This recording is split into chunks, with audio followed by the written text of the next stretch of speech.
Instead,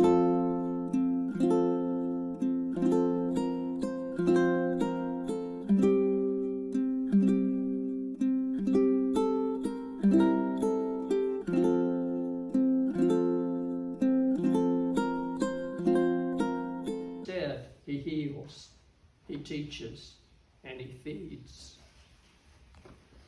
Nonetheless, I'm sure Dr. McGee would really be able to hold forth on the gospel we heard this morning. I remember him saying once that in his opinion, Jesus came to die. That was it. Jesus came to die in order to offset the judgment of God, nothing more. I drove down the road wondering how Dr. McGee could so easily dismiss his teaching, the miracles, the gathering of the disciples, and even the resurrection. I wondered, somewhat humorously, why did Jesus wait 33 years if dying was really his only purpose? If you listen carefully to Dr. McGee, you realize that in some ways he doesn't really believe that the cross and the resurrection accomplished our salvation. According to Dr. McGee, there is still something more required of us, and his goal, it seems, is to scare us into compliance, lest we be the ones who are gathered and burned at the end of the age. He tends to spend far more time in his sermons preaching about the horrors instead of the joys of that final harvest. I don't really believe that a message urging action based on fear is what Jesus had in mind at all. For that reason, I don't believe Jesus is telling us something here about how it is that we are saved. You remember Paul last week, there is now no condemnation. I believe Jesus tells us this parable, not to scare us into heaven, but to move us out onto the field, having a confidence born from having secured our place eternally with him. He now urges us out into the fields to live out a faith that expresses God's abiding love for and involvement with all of creation. Not to earn our salvation, but to provide an ongoing living testimony to the presence of God, working in the midst of creation through the Spirit to bring God's work to completion.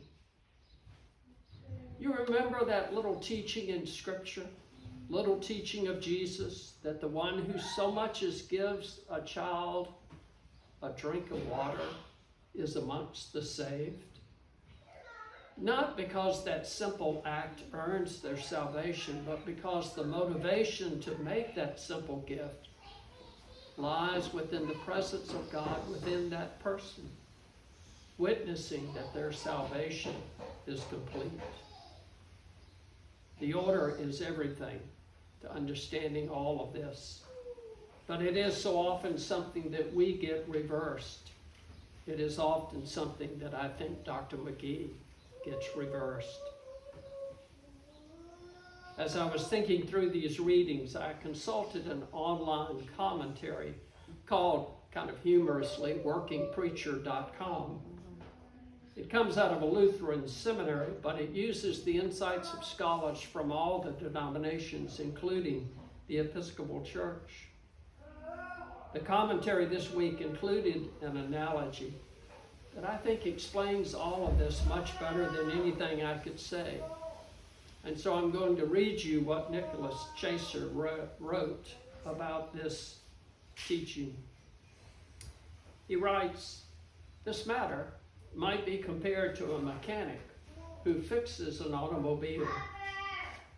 Once the car is saved from its former corruption, in other words, once it's repaired, its owner would be expected to begin driving and ultimately to arrive at the desired destination.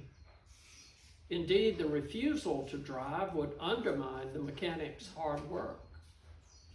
Likewise, he writes, Jesus provides salvation from sin, freeing us from its bindings so that we can demonstrate righteousness and arrive at our eternal destination. Refusing to perform good works would be to hinder the purpose of Christ's work on the cross. The parable of the wheat and the weeds envisions saved believers living out their righteousness and entering into the kingdom of heaven, not because they've done good works, but because of the work Jesus has done. It is fear that keeps us bound up and focused only on ourselves. Jesus invites us to let go of that fear, to recognize that its source has been silenced, and instead find our joy in joining with the Spirit in working to extend God's kingdom, knowing our place in His embrace is already safe. Years ago, when I was a lot younger, a friend of mine talked me into learning how to rappel so that we could rappel down to the entrance of many of the caves that were found in the mountains of Tennessee. So to learn, I joined him at a modest cliff. I got strapped into all the gear and into the harness and found myself leaning backwards over the cliff, grasping the rope with all my strength. For a time, I inched my way backwards down the cliff, keeping my feet in contact with the ground. Even though I was sideways, I don't know what I was thinking, but I kept my feet in touch with the ground, and I held on to that rope. But there came a point when I had to just trust the rope. I had to leave the ground behind and trust the rope. As I dangled there in midair and finally let go of my fear, I entered into a whole new experience that was free and joyful.